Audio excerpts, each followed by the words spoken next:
Yo, y'all ain't come here to see me. Let's get started. Welcome back to the Papa Meat channel. How you doing? How you doing? Coming and sitting down because today we're going to talk about the world's worst neighbors. We've all had neighbors we dislike, whether it's someone moving furniture at 2 a.m. or a couple having loud domestic disputes day after day, or even loud obnoxious sex, which has happened to me. Horrible. I've had 3 horrible neighbors. Should I just list them now? Coming at number 3, it has to be the jungle sex that was happening. I couldn't believe it. I was in my early 20s. Picture a bright-eyed young boy.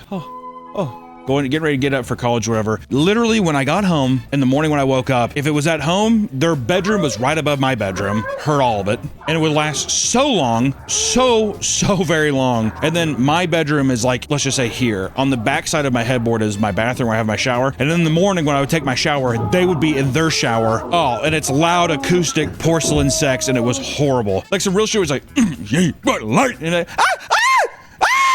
that and the big slaps, whoosh, whoosh, whoosh, whoosh, whoosh. Balls definitely like slapping ass in the taint and stuff. It was horrible. But I remember one day he came downstairs and the guy, because I remember I was especially just loud one morning. He came downstairs the same time I was leaving my apartment, and it was like a 54-year-old dude, and it was like an older couple, and I was just like, get at it. Number 2 is definitely, when I lived in Utah, there was a guy that lived above me as well, that every time he would close his lazy boy chair, he would like do it so hard that it would like, and it would do that. And it was so bad one night that I had to go up, knock, apartment, and it was like a 54-year-old dude, and it was like an older, that and on the back side of my headboard is my bathroom where I have my shower. And in the morning when I would take my shower, they would be in their shower. Oh, and it's loud acoustic porcelain sex, and it was horrible. Like some real shit was like, light, and that and the big slaps, whoosh, whoosh, whoosh, whoosh, whoosh. Balls definitely like slapping ass in the taint and stuff. It was horrible. But I remember one day he came downstairs and the guy, because I remember I was especially just loud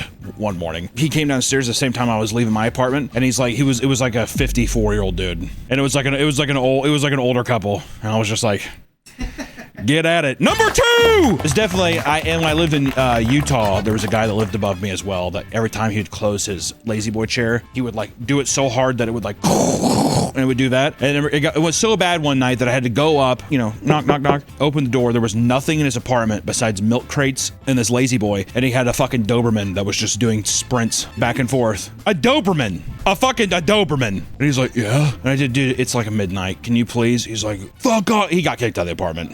Other people complained about him. But then my number 1 worst neighbor moment was when I had a war veteran neighbor came over, he tried to just walk in my house, and I was like, what the hell? I unlocked it. He's like, yeah, I'm your neighbor, and he gave me a business card that was his old ranked whatever, and it was a whole ordeal, and he kept driving up into our property and all kinds of stuff. It was the fucking worst. And then he like went on a whole tirade, and they found him like a couple states over because he forgot to take his medications. But I heard he's doing fine now. But that was definitely, whenever he sat there, he's like trying to open my door. That one was fucked up. I'm gonna move the sex up to 1, actually. Looking back at it, the psychological damage, I think the sex gets moved up to number 1. You know what the thing was too is, and this is not even a joke. This is legitimately what happened. They would have sex in the morning. It would only be in the morning. The shower. You hear him walking around with the wet feet. Whatever, and they would play Mambo number 5. I'm not even joking. Lou Bega. The psychological damage that Mambo number 5 does to a person after hearing 50-year-old people get done doing wet fucking is horrible. 1, 2, 3, 4, 5. Common stories are tame compared to some of the more nightmarish tales out there. A true neighbor from hell can be a straight-up threat.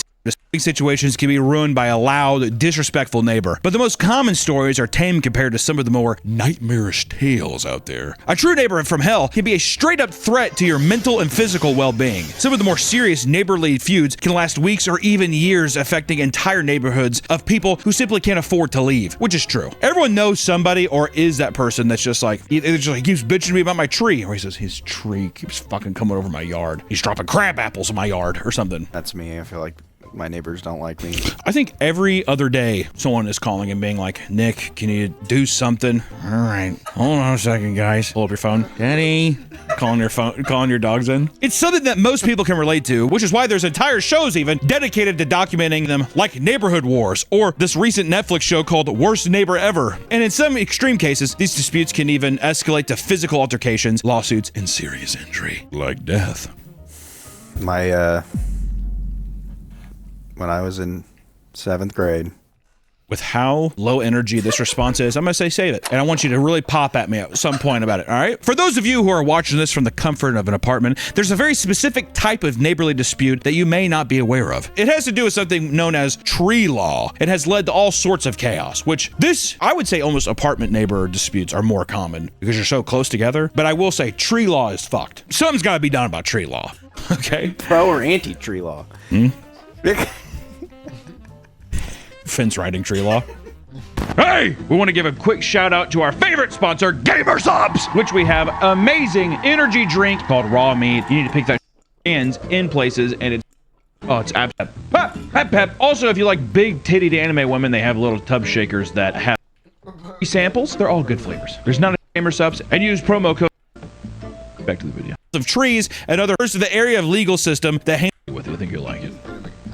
Back to the video. Tree law refers to the area of legal system that handles disputes regarding damage caused as a result of trees and other forms of vegetation. If you find that your neighbor has a tree that's encroaching on your property, you need to be aware of the strict rules that dictate how you take action, right? You're allowed to trim parts of a tree that fall over a fence and into your home so long as it's not trimmed up past your property line. This sounds simple enough, but you'd be baffled by the amount of stories in which furious neighbors try to trespass on someone's property to chop down a fucking tree. In other words, this could put them into both legal and criminal trouble. Yeah, I mean, you can go to prison. It's insane. It is wild to me that like you would have the gall to hop your own fence and chop your neighbor's tree down. Oh, let's see it trying to grow over my fence now. Whatever. But I will say I've seen people get pissed before that a tree like is going to the yard and they like start to cut it and they're like, "What are you doing? Cut my tree!" And they're like, "It's in my fucking yard. What are you doing?"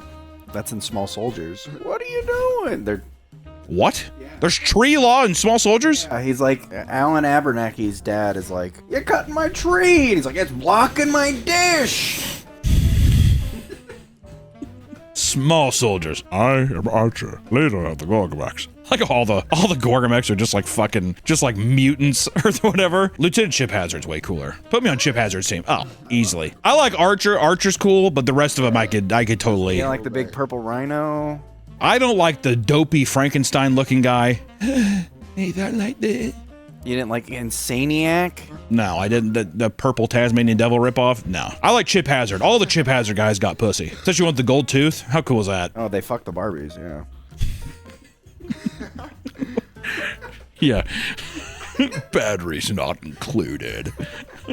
One old woman was caught trying to climb over a man's fence with a blade in her hand, and when he told her it was against the law, she began frantically screaming about how she'll blow up the entire place if that's what it takes to get rid of the unsightly tree. People get pissed, man. I think that goes beyond. I think the tree's haunted. The face of her like dead husband keeps looking at her. I know what you did. Ah! Yeah. Stabbing herself. Ah! This is a common occurrence in the world of neighborhood disputes, as people will get permission to trim a few branches only for them to return and see the entire fucking tree chopped down, which they couldn't physically do without sneaking onto their property illegally, which is even like, sometimes I think they hire people. And they're like, "Oh yeah, this is my place, chop down the tree." Over in New Jersey, one homeowner discovered that his neighbor, a CEO who wanted a better view of the New York City skyline, had a large crew come down to chop down at least 32 trees illegally for the New York skyline from your suburban neighborhood. That's being the guy who lives in a suburban neighborhood, but he's like, "Yeah, well, I drive an F-350 to my accounting job and it's lifted. Yeah, I drive a monster truck to work. I hate myself." I can say it, or you could just look at this. I hate myself. Imagine wanting to actually see the New York City. Wow. There it is. Oh my God. Oh! That's watching the plane. Because of this, he very likely will have to pay as much as $1.5 million due to various fines, as well as a town ordinance that insists that the person responsible must replace each tree that was destroyed. I like that. Keep in mind, some of these trees were as old as 150 years, so they quite literally cannot be replaced in this lifetime. He's gonna be fucking dead while they're still growing. This means he would have to build an entire roadway to work on restoring the area and spend as long as 2 years watering them and maintaining the surrounding property. And not only this, but he even faces a trespassing charge, which is just a little cherry on top. What I like about this though, Nick, is that stupid fuck. He's gonna, every morning he takes his fucking kids are gone, wife is gone, cheated on much hotter younger guy. He looks out, and he just sees him barely growing, and it's going to be something that just grows in time of his failure. That's psychological. I bet you he moves. He's a pussy for sure. I can go see the New York skyline somewhere else. His fucking wife's old ass Karen wife just getting railed by her pickleball instructor. He's like, you were supposed to doink him. Doink the ball, not the instructor. Sharon, you're such a we need to start doing like stage plays or something. I want to do a stage play. I want to act as a stage play. You want to do Cats? No. I want to do like a time period piece. There's this great Roseanne episode. That might be controversial to say now. There's a great Roseanne episode when I was a kid that me and my friends liked, or me and my family liked. It's Laurie Metcalf. She walks out and she says one line. She says, "Careen of beef," and walks off. It's really funny. She's like a stump leg. Is that a real play? I don't know. She had like a really small part. It's fun. It's good. I don't know what else to say. A perfect image. I don't like what Roseanne said. I watched it with my family when I was younger, Nick. All right?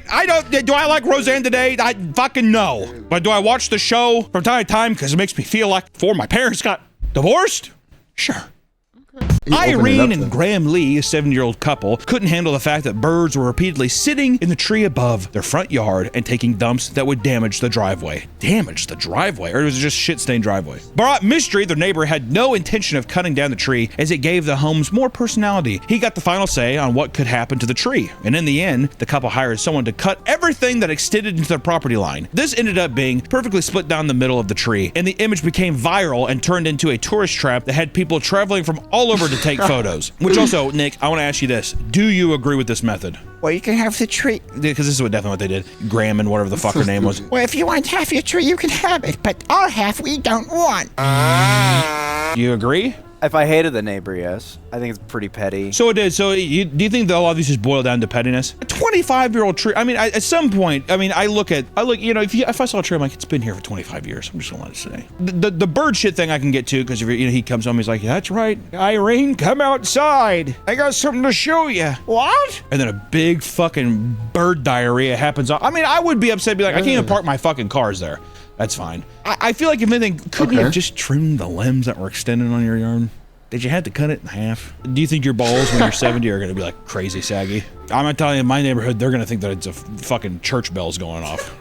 They're going to sit there, what the fuck is the song? Follow waters, whatever that Christmas song, whatever. And the Grinch, you know? The Who's are all going to gather around. And the Grinch's heart grew 3 sizes that day. Online, a small creator known as The Peanut Butter Smear exclusively posts videos where he creeps around neighborhoods in Somerset, Kentucky with the goal of covering people's doorknobs in peanut butter. No home or business is safe, and it became such a big problem that his local news stations started reporting on it. The segment included testimonials from victims and concerned citizens fearing the harm it can do to those with peanut allergies. The mayor of Somerset even called him out directly during a recorded council meeting, urging him to stop. Instead, he posted the clip to TikTok with the caption, "Thanks, but no thanks, Mayor," followed by a montage of him smearing more doorknobs. He's still out to this day, ladies and gentlemen, with some people even recognizing him on the street and praising him for some reason. I don't know why you'd praise him. I feel like the mayor, he wasn't nearly hard enough on him. If you're out there, peanut butter smear, you will be caught and you will be tried. You hear me? It's all theatrics. He's in cahoots with the peanut butter smear. Did you ever do any silly pranks as a kid?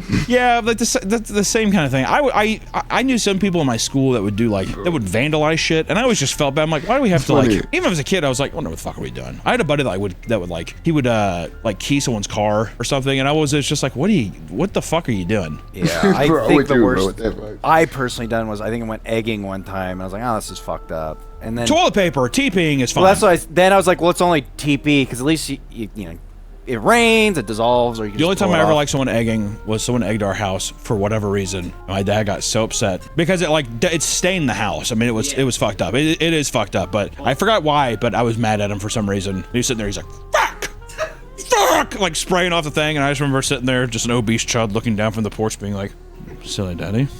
That's what you get. Yeah, well, I think he's just like, you won't do it right. You won't do it right. I actually remember why I stopped damaging people's houses. One time, me and my buddy went out and we threw applesauce on the side of a house. And the guy did not clean it for years. Why? Why did you applesauce? Like, why did you do that? I don't know.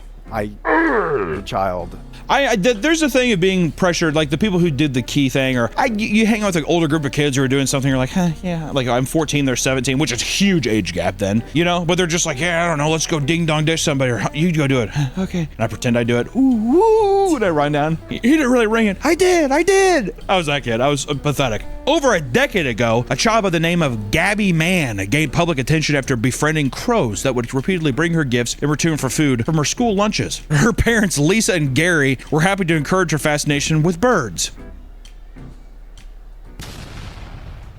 If my daughter got national news attention because crows were bringing her a better lunch than we were sending to her from school, would you not be like, cool it with the birds? Am I wrong? Because I imagine after a while that bitch is going to start speaking crow. Have you seen that kid who can do any bird? Speaking crow. I'd be like, cool it with the birds. Crows were bringing her a better news attention because crows were bringing her a better lunch than we were sending to her from school. Would you not be like, cool it with the birds? Am I wrong? Because I imagine after a while that bitch is going to start speaking crow. Put a hit on your ass. Have you seen that kid who could do any bird sound with his It's mouth? awesome.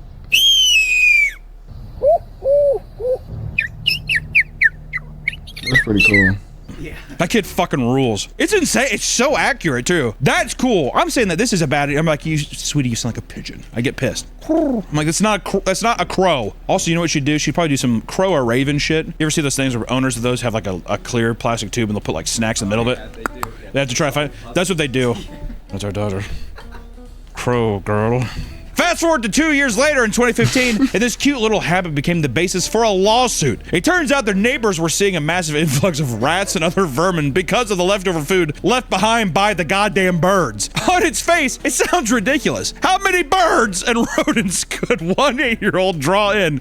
Turns out, quite a bit with right help. By this point, the Mann family was doing more than feeding the one-off stray bird. The operation grew to fucking multiple feeding situations with a custom 10 by 10 foot structure, as well as hired employees to make sure feed was regularly supplied as many as 6 times a day. Employees? Is the crow girl bringing in that much money? I am on the side of the neighbor on this one. I have fucking rats and birds. If you think if fucking Leslie and Graham Lee whatever thought that their situation was bad, I cannot even imagine. You know, my daughter was on the news today. Oh, that's cool. Rebecca? Oh, do you have another daughter? No, that's her dead name. Her name's Crow Girl now. That's how it started. Oh, cool. All right. Do you think the girl she was paying for the operation? Oh, fuck. No. I think she was probably curled up in a nest in her room trying to peck at fucking Tootsie Rolls from a clear tube, is what I imagine. I think the dad was milking it dry. You trying to get your Crow Girl swag? A lack of action resulted in 2 neighbors filing a was milked in her room trying to peck at fucking Tootsie Rolls from a clear tube. Probably curled up in a nest in her room trying to peck at fucking Tootsie Rolls from a clear tube, is what I imagine. I think the dad was milking it dry. You trying to get your Crow Girl swag? A lack of action resulted in 2 neighbors filing a $200,000 lawsuit, and the case was settled out of court after the Mann family agreed to restrict the feeding for the next 8 years, as well as pay an undisclosed amount of money to the people, which I bet you was pretty fucking close. Also, too, do you think that it wasn't monetarily? Do you think that they just liked the attention? Oh, we Manns have never had attention from the media before. Let's feed more crows. I bet you Gabby was done with it. I don't like the crows. Get outside. Get out there and put feed in the 10-foot by 10-foot tower, Gabby. Umar Abdullah and his family moved into an apartment in Tampa, Florida, where he immediately took issue with the downstairs neighbor, Zooming Lee. He would constantly pester Umar with noise complaints due to loud footsteps, Roombas rolling on the floor, and even things as simple as drawers being opened. Shortly after they'd gotten settled in, one of Umar's friends was at the apartment dropping something off when she noticed a chemical smell that would make her eyes burn. Jesus. These symptoms would persist inside the apartment, and over time, Umar's baby had begun to cough so much that she started vomiting. Umar stated, I started sniffing the water heater area like a dog, and as I was moving towards the entry door from the water heater door, I felt that the smell is even more severe. A toxic smell. A month later, Umar set up a camera outside his apartment and discovered something absolutely insane. In the footage, zooming, could be seen injecting a liquid using a syringe underneath Umar's front fucking door. And it's insane. The footage or the picture of it is wild. Police were called to investigate Zooming's behavior and found that he had been mixing methadone and hydrocodone and planting it in Umar's house to harm him and his family. Zooming was a chemistry PhD student at a Florida university and was well aware of the effects from the combination of said chemicals. He was arrested and charged with 3 counts of battery, possession of a controlled substance, and 1 count of burglary, and multiple other charges. He was deported back. What does that do? His jail time in the event that he returns to the United States. What a actual mad scientist fucking monster. That's a villain origin right there. Also, too, it seems like with this kind of thing, when things come like this, it always feels like it's a race issue to me. Of like, oh, I just don't like these people. Right? I don't know how on earth you could see a family with a baby. And don't get me wrong, maybe they were loud. I don't know. But to not have the maturity to like amicably come to an agreement or do something, or even just bring it up to the people that run the apartment complex. Yeah. In the early morning hours, the Shield family was going about their day. Anna Shield was in her bathroom getting ready to take a bath when a truck suddenly crashed into the bathroom wall, sending a 300-pound steel beam flying past her head. Holy fuck. Before she knew it, the whole house was lit on fire. Thankfully, her entire family was able to get out safely. Around the side of the house, their neighbor and the man behind the wheel, Paul Elbort, was trapped underneath the vehicle, missing both of his prosthetic legs. Ron Shield pulled him out to find that he was severely burned and bleeding from his face. Elport wasn't thankful. In fact, he started to crawl away from the scene on his own. Police were called, and after conducting an investigation, they revealed something almost unthinkable. Police discovered that when Paul was in 8th grade, he wrote a poem called The Fire. The poem was only 5 sentences long and detailed Paul riding a rocket and dying in a fiery crash. It read as follows. I had a little rocket which I sat afire one day. It cruised around and landed in some hay. It set the hay ablaze, and I fell back in a daze. The fire overcame me, but no one heard my plea. I died that night. Very sadly.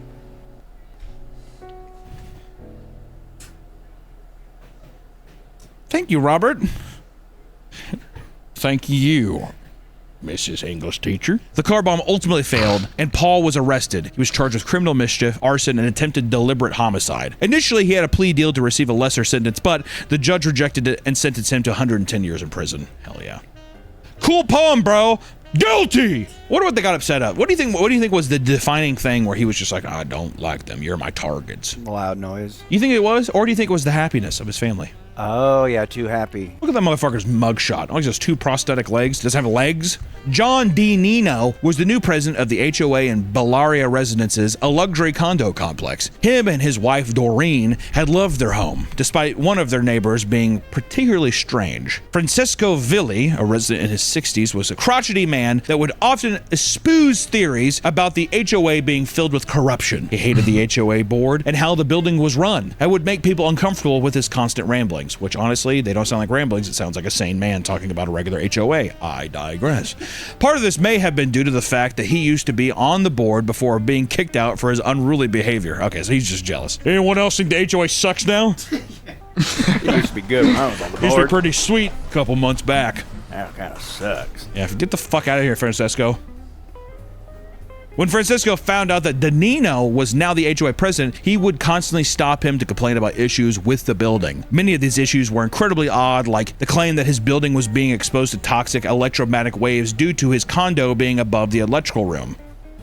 We're dealing with that kind of guy. When Francesco believed he was suffering from symptoms of EHS, electromagnetic hypersensitivity, though this is a self-diagnosed condition not recognized as a real medical disorder, I'm pretty sure that's what happened in Better Call Saul. He secured the blueprints for the building and began conducting ideas for a drop ceiling that would work as a barrier between his unit and the electrical room. Despite offering $10,000 of his own money, the board refused to approve the construction, and in his mind, this meant he was being silenced and his own money. Ceiling that would work as a barrier between his unit and the electrical room. Despite offering $10,000 of his own money, the board refused to approve the construction, and in his mind, this meant he was being silenced and that the point of keeping him around the toxic electromagnetic waves was to slowly kill him. They wanted to kill him! And by this point, he had already been convinced that Danino was part of the mafia and wanted him dead. From here, Francesco began to unravel. He would scream in the hallways at 4 a.m., film tons of interactions with board members to upload on Facebook, and harass Danino non-stop. Property managers had had begun quitting due to his outburst, and it was time for the board to take action. They decided to pursue legal action against Francisco, ordering him to comply with Section 117 of the Condominium Act that forbade abusive, intimidating behavior against the board or others working or living within the building. Section 117, Francisco, he's like, ay, ay, ay.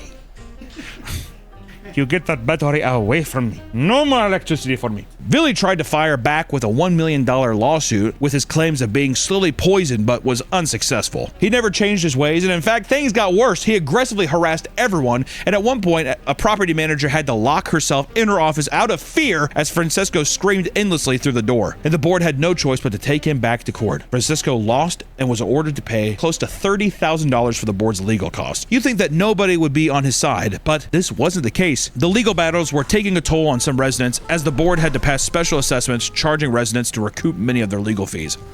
People's hatred of the HOA made it hard for some residents to take their side, and one former resident named Tony Coutron was a realtor that was convinced that Francisco to sell his home after they became friendly with each other. He even convinced him to move into a long-term case facility. We'll finish up the full video on Papa Meat channel. Catch me live, like the video, sub.